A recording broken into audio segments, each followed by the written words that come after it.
Howdy, y'all. I am back with a discussion. This discussion is on the three spinsters. You can find that story and all of my stories on my Storytime playlist on my channel. So there was a line drawing for this story of the three spinsters. Share that with you. And I have a few notes on my thoughts on this story. And as always, I would also love to hear your thoughts on this story. I tend to ramble, so I'm going to try and stay on point here.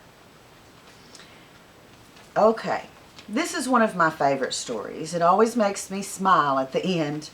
I think it's intended to be uplifting, but it also expresses the wish to escape drudgery and endless repetitive work like spinning that all the low-born women, and in fact many high-born women as well, were expected to do all the time.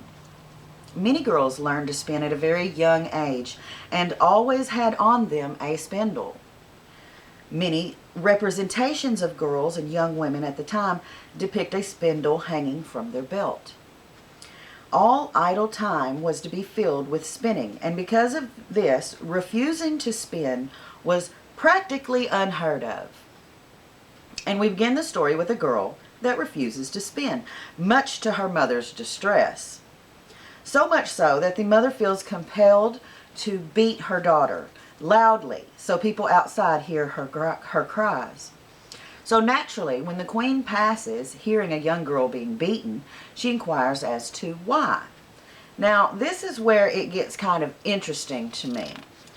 The mother is not ashamed of beating her daughter, which was socially acceptable at the time. She is ashamed of the fact that the girl won't spin.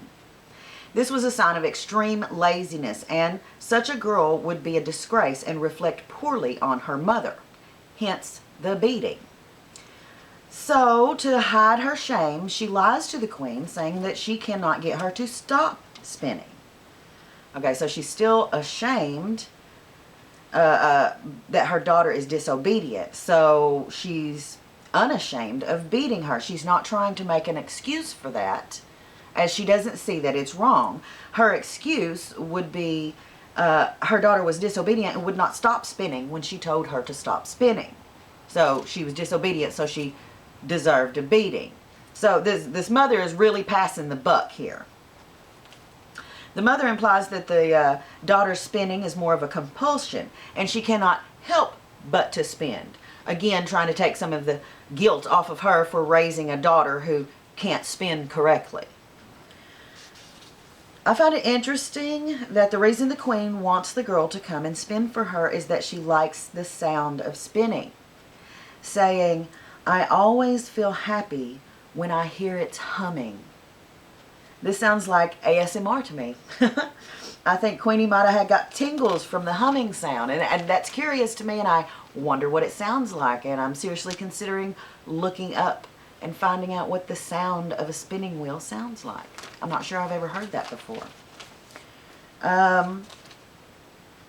So it's not that she has a ton of flax that needs spinning. It's because she likes the sound, and queens could indulge in things like this.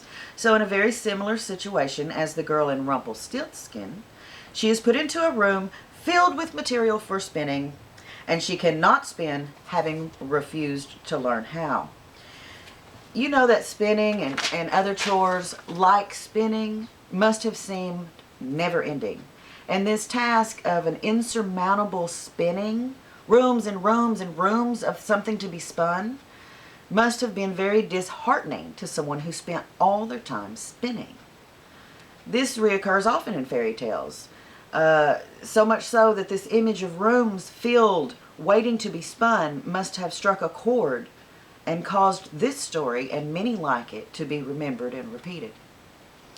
It's unsurprising that the women appear when they do, hence the fairy tales often have this, and they save the day, and they are deformed and ugly from so much spinning. Also, they only wish to be treated with respect, and they will save the girl from her dilemma. This is where some fairy tales many times have a choice to be made.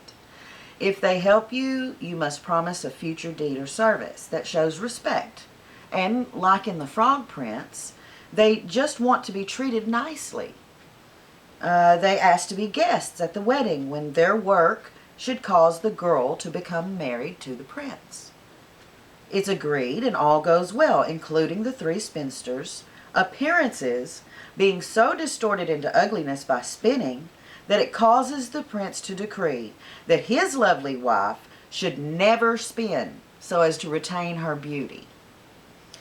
So, having kept her word, all ends well in this story. But in many cases, it turns out badly in fairy tales because the deed is not reciprocated and respect is not shown.